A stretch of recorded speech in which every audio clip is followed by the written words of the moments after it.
Actually, 5 hours ago, nung in-announce ko sa inyo yung breaking news. Okay? 5 hours ago yan palangga, usog. Ang konti. 5 hours ago, ayan, nakita nyo? So, 5 hours ago yan. 42,000 na nanood sa atin dyan. So, dyan ko sinabi. Tapos, mga kababayan, habang nagre-rest-rest tayo, dahil nakadalawang vlog tayo, pinignan ko, sabi ko, bakit kaya walang announcement ng mga jutang ginimis na ito? So, true enough, ayan, nag-post si Lisa Tanas. O, diba? Confirm. Huli ang bruha na nasa United Arab Emirates. Ayan, from 27 to 29. 2 days. O, ayan. Lunch with some members of the Filipino community in Abu Dhabi.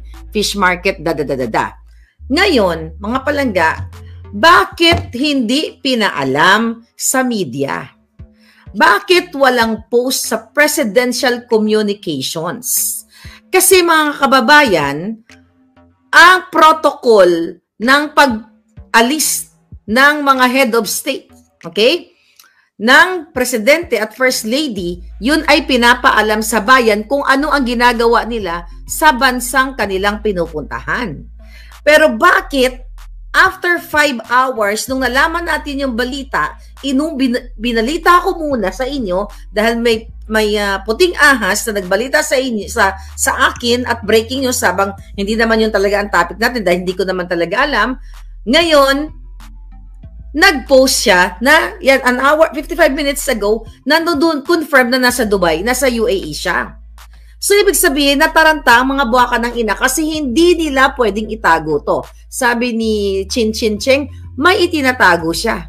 Ano ang tinatago? So, pinag-usapan natin kanina na mangungutang sila sa Dubai at bit-bit niya itong kanyang executive officer ng Maharlika Investment Fund. Diba? Pinag-usapan natin, balikan nyo na lang yung vlog na yon kung hindi nyo pa napanood para, ito ay part 3 o part 2, kumbaga. So, mga kababayan, siguro mag-a-agree ang lahat ng mga matatalino dito, kahit na mga alta, mga abogado, na ina-announce dapat ang working visit, kung ito ay working visit. Diba? Ina-announce for what? Transparency. Kasi mga kababayan, hindi ka pwedeng malis-alis ka na lang na naka-private plane ka, gamit mo ang pera ng bayan nang hindi ka transparent sa taong bayan. Transparency and public awareness. Alam dapat ng Pilipino kung saan pumupunta ang mga yawa na ito. Bakit hindi ini-inform ang publiko sa kanilang mga aktibidades? Diba? Kasi nga, illegal ang mga aktibidades. Kasi nga, may balak silang goyohin ang Pilipino. Bakit ni isang media walang nag-ulat dito? At bakit walang send-off party? Diba? Usually, pag umaalis yung mga jutang ginimis na yan, may send-off party na dyan, iniimbita ang mga media, pakitang tao. Bakit ito, hindi sila nagbalita sa mga media? Bakit itinago? Kung hindi pa natin binreaking news na pumuslit si Lisa Tanas, hindi pa siya magpo-post at 5, again, an hour ago lang sila nag-post. Bakit nila itinatago dito kung sila ay walang itinatago? Again, number 1 na obligasyon ng jutang ginimis na gobyernong bangag ay transparency, accountability na lagi nyo naririnig, and of course, public awareness. Diba? Ano yung sabi ko kanina, may mga send-off party kasi may mga diplomatic protocol sa tinatawag. Binitbit niya. Hindi natin alam, naka-private plane siya, 'di ba? Maliban sa kunyari mangungutang siya doon, bitbit niya ang pera ng bayan o bitbit niya ang gold reserve ng bayan, hindi natin alam because of that diplomatic immunity nila. So again, may diplomatic protocol yung mga official visits. Kasi mga palangga, ito ay, ang pinag-uusapan natin dito, bansa sa bansa. Yung bansang Pilipinas, ang at stake dito, hindi naman nila pera yan eh. Naisekreto nila, privately lilipad sila. Diba? Hindi nila pera ang ginagastos, mga kababayan, na isisekreto nila anytime na gusto nila. Nakuha nyo? Ngayon, anong ibig sabihin nito? Kasi official visit eh. Ano sabi niya? Oh. Working visit. Working visit daw. Working visit pala ito eh. Bakit ito ay itinago? Mayroong diplomatic protocol yan mga kababayan na ina-announce sa media at meron dapat public announcement para ipaalam sa bawat taxpayer na ginagastos ng mga jutang GNMS ang pera ninyo at yan ngayon ay lumipad na nga sa Dubai. So tama ang ating puting ahas. Ang ating puting ahas dito na nandoon nga siya. Di ba sabi ko kanina sa inyo, A1 information. So nataranta na sila. Kaya sila nag-post. Mga kababayan, yan ang totoong nangyari dyan. Imagine mo, zero media coverage. Bakit ganon? So, tatago na lang yung mga ginayupak na yan, nag-e-enjoy, lumalamon sila sa pera ng bayan sa Abu Dhabi right now. Okay, magkakadikit lang naman yan. So, baka mamaya, humugpa sa Dubai, o baka sinabi niya lang dyan, nasa Abu Dhabi siya, pero Dubai pala. Well, you know, it's the same thing. Nasa United Arab Emirates siya. Di ba, makikipag-meet up sa Pilipino? Hindi sana pinaghanda niya yung mga Pilipino, mga OFW doon, kung totoong makikipag-meet up siya. Dahil yung kanyang post ay nakipaglamunan siya dito sa mga members daw ng Filipino community. Sigurado ba kayong members ito ng Filipino community? Eh baka bit-bit niya ito, dito, ayan o, mga nakatagilid pa, mga nakatago. Tingnan mo yung picture, napansin ninyo? Oh, sino ito mga ito? Hinahanap ko si Kunsing. Ito yata, hindi, hinahanap ko yung officer. Oh, sigurado ba itong Filipino community in Abu Dhabi? Nasa Abu Dhabi daw sila. O bakit ito tinago? Hindi ba dapat pinaghanda kayo na mga taga Abu Dhabi? Pinaghanda kayo na mga OFW na darating pala ang yawa? So mga kababayan, malinaw pa sa sikat ng araw na merong tinatago at sinabi ko na sa inyo na makikipag-utang o utang sa United Arab Emirates, sa Dubai, para dito sa investment fund na ito, Maharlika Investment Fund, na wala namang nangyayari at wala pang nai-invest, wala pang nakikitang malinaw na picture kung ano talaga ang saan nila dinala yung pera at saan nila dadalhin ang pera at bakit mangungutang pa sa dami ng mga pledges na sinasabi nila, di ba? Bakit walang announcement sa taong bayan? And I'll show you something. Okay? So, nag-research ako, mga kababayan. Sabi ko, dapat kahit papaano, meron itong announcement o meron itong balita sa local news ng Dubai. Ito. Okay? Pakinggan, tignan nyo yan. Okay? So, hinanap ko yan, mga kababayan. Sabi, yan ang tinipe natin. Philippine President's wife to meet Filipino. Actually, tinignan natin yan. Ayan, the wife of the Philippine President Ferdinand Marcos Jr., Marie Luis Bangag Kidnapper Araneta, yan, is set to meet leaders of the Filipino expat community on Saturday morning at a hotel in downtown Dubai. This is 2 hours.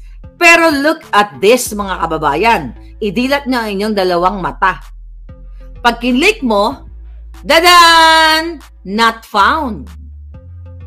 Okay? Not found, mga kapalangga. Nakikita niyo ba to? Hindi. Kailangan pala separate. Oh.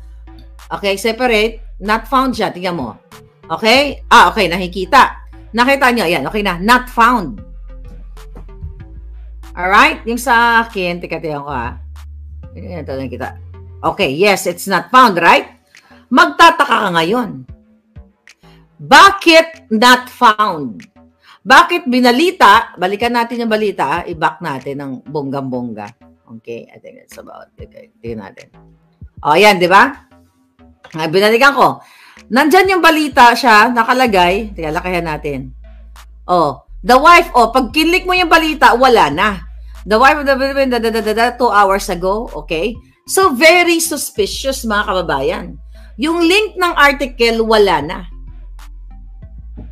Hindi kaya ito inutusan ni Lisa Tanas na burahin yan o tanggalin yan. For whatever reason, bakit magsusulat ng article itong Kali Khalid, ano yun? Wait a minute. This is a local news. Okay? Khalid Times. Khalid Times ang bigas, di ba? You know? Kung hindi nyo na itatanong, dapat doon ang destination ko sa Dubai. Alright? Okay? Doon sana ang destination ko, mga kababayan. Doon na sana kami. Kaso lang napadpad kami ng Jamaica.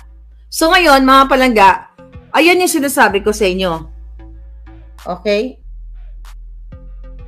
Alright. Titiyan ko lang din sa article na to. Oh, wala, di ba? O, ayan. Ayan na nga, Khalid Times, right? Oh, wala talaga. Pakibindot niya. Oh, wala. Okay, pindutin natin uli. Aray ko. Tingnan natin uli. Wala talaga eh. Oh, pindutin natin uli ha. Oh, yan. Not found talaga. So, may something fishy here. Okay, tatanggalin na natin. Okay? Something fishy here. So, yun yung sinasabi ko sa inyo. Bakit walang announcement, wala sa page sa Presidential Communications? Akala ko ba maging transparent? Akala ko ba nilalabanan nila ang fake news? Akala ko ba dito sila ay magsasabi ng katotohanan sa inyo? Pero bakit itinatago nila? Yan ngayon ang tanungin nyo sa kanila. Secret meeting. Okay? Sabi ni Seeker, use VPN, Maharlika. I have that palangga. Okay? Sabi ni Rowena Cruz, siguro bumibili ng condominium. Sabi ni Fernando Laza, kung sino man ang may kalala sa Dubai, then pwede makuha yan. No, wala nga eh. Wala na nga sa link. Okay? So, pinapaliwanag ko lang sa inyo na pinablish nila, gumawa sila ng article, mga kababayan, ang Dubai, pero deleted.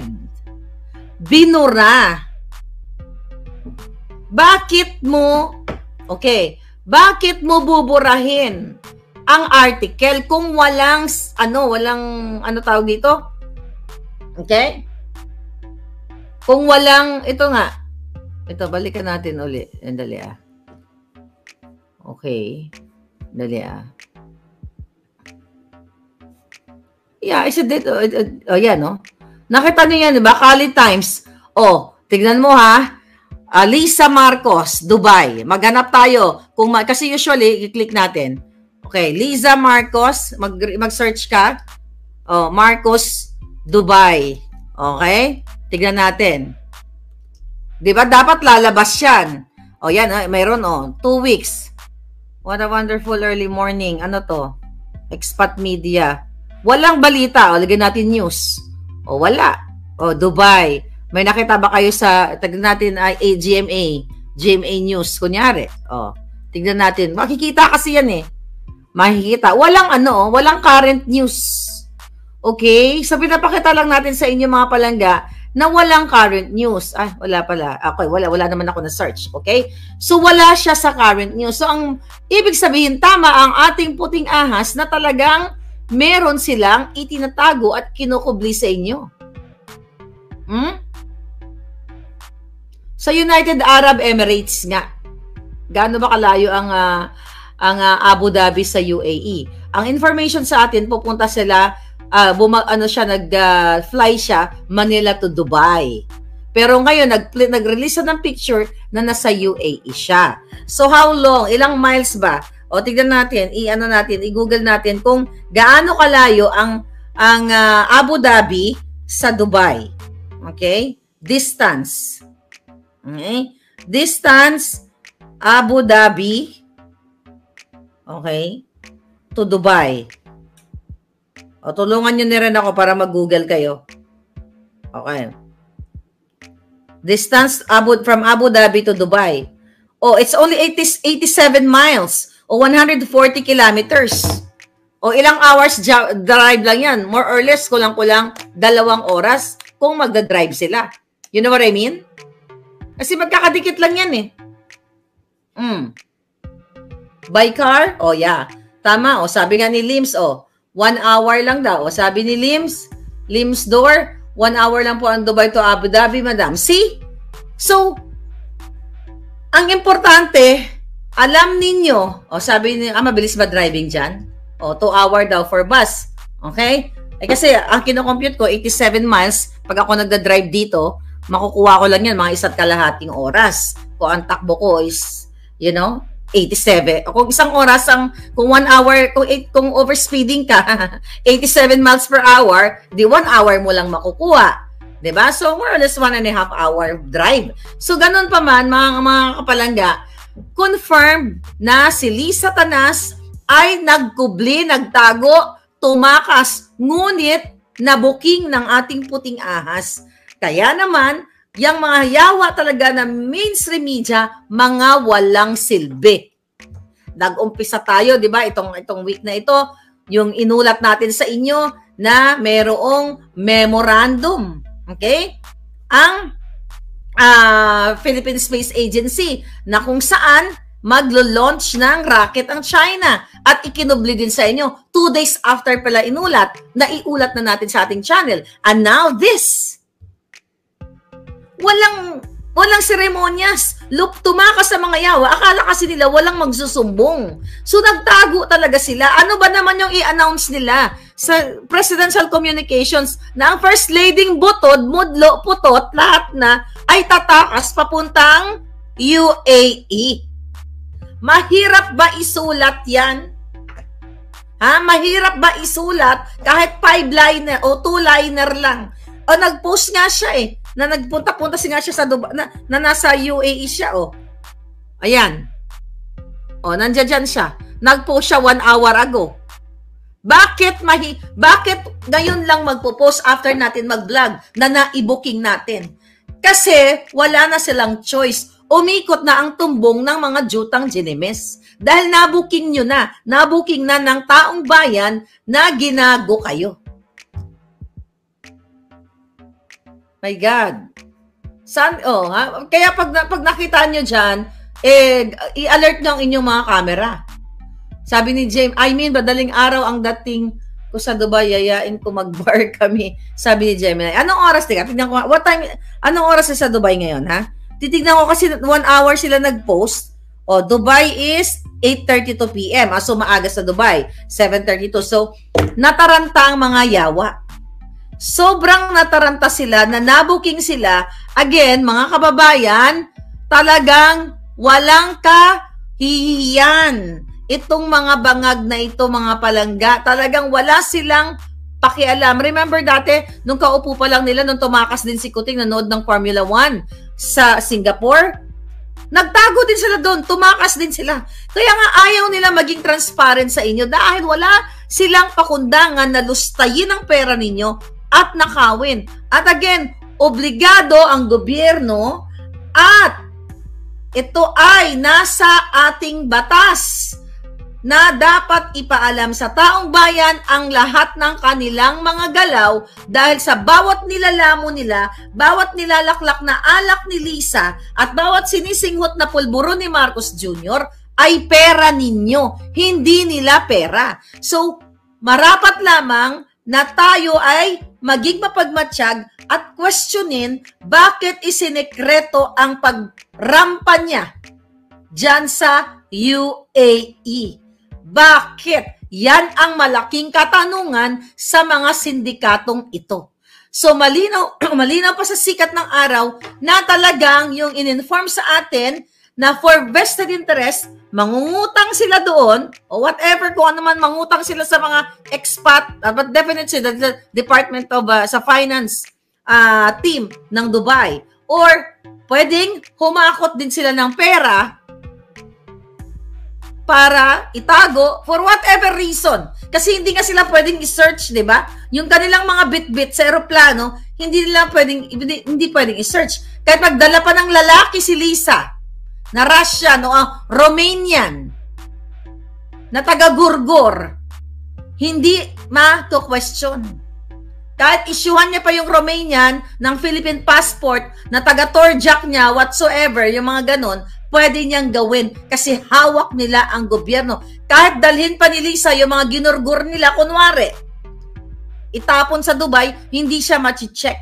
I'm just saying.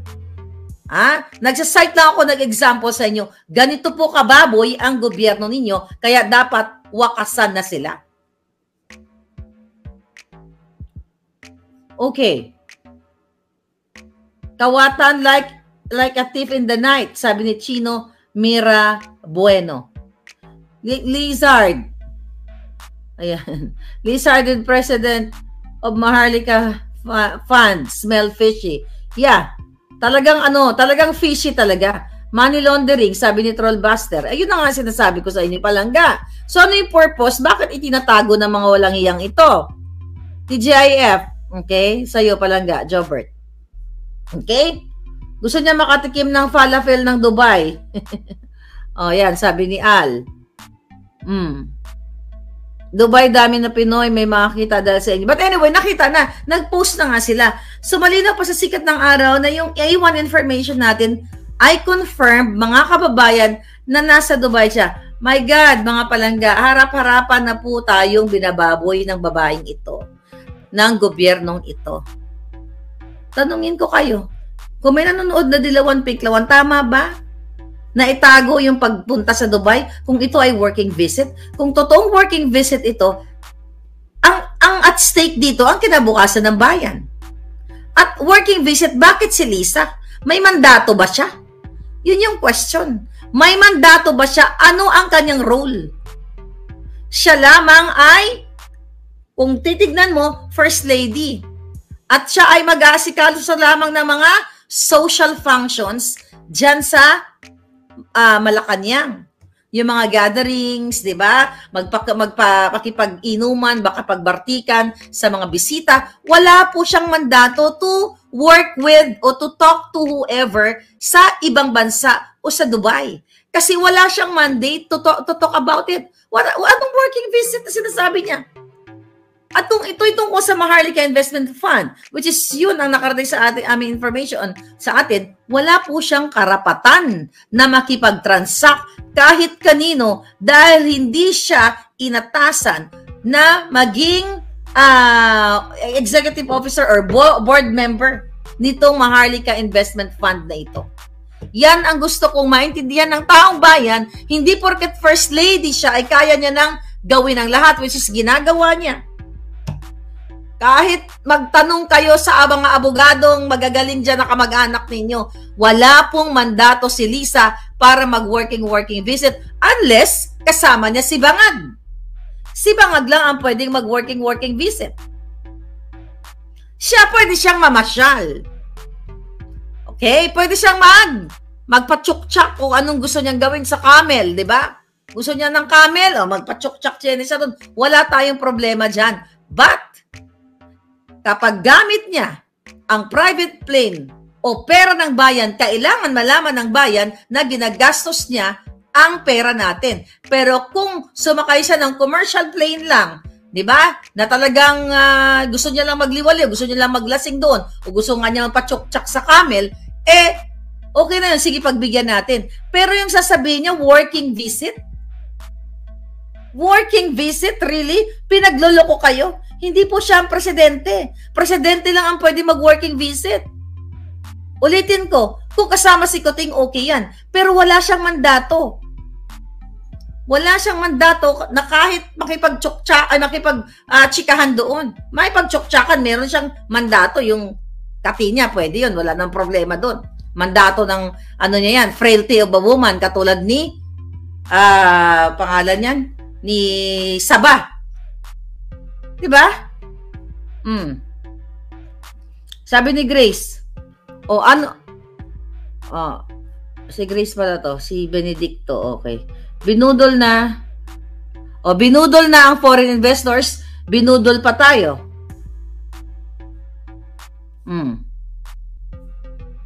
Sabi ni Grace, ano ba trabaho ni Lisa Aranta Marcos na working visit? Leche na Lisa Marcos. Exactly. Wala po siyang mandato. Kahit anong tignan ninyo, wala siyang mandate. Hindi naman siya inassign sa Maharlika Investment Fund. So definitely, bogus siyang babaeng yan. Tama yung nag-comment kanina na binudol niya tayo, binudol niya pa yung mga tao doon. Pero nakita niyo naman yung kanyang picture, kasama niya, mga Pilipino lang din. Kunyari, sa community, pero ito'y bit-bit niya rin tong mga to. Alam niyo yon? Bit-bit niya lang to, mga kababayan. Working visit. Bit-bit niya lang yan. Yung mga taong yan, bit-bit niya yan. Sila lang yan. Katarantaduhan yan, mga kababayan. Again, wala siyang karapatang mag-working visit. I will talk to maybe to Attorney Glenn Chong o Attorney Vic. I don't know, maybe tomorrow. Let's get an interview from, both of them, o kung sino ang available sa kanila. Sabi ni Liz Vergara, hello ma'am. Sa lahat katatapos ko lang mag-replay kay Sir JM, nagalit siya sa mga naninira sa inyo. Thank you, JM. Thank you palangga. So, I worked in Dubai for 8 years. Maraming alak din dyan except during Ramadan. Liquor ban dyan. Sayang ang taxes, sabi ni Grace. Ginagawa ni Lisa Tanas, sabi ni Mirna. Sabi ni Mirna, ginagawa ni Lisa Tanas ang Maharlika investment na paraan para sa SONA. Yun na nga mga palangga. Yun nga ang ginagawa niya. Sabi ni Claire, nice name, Claire. Madam siya nga po kasi ang president kaya siya uma-attend.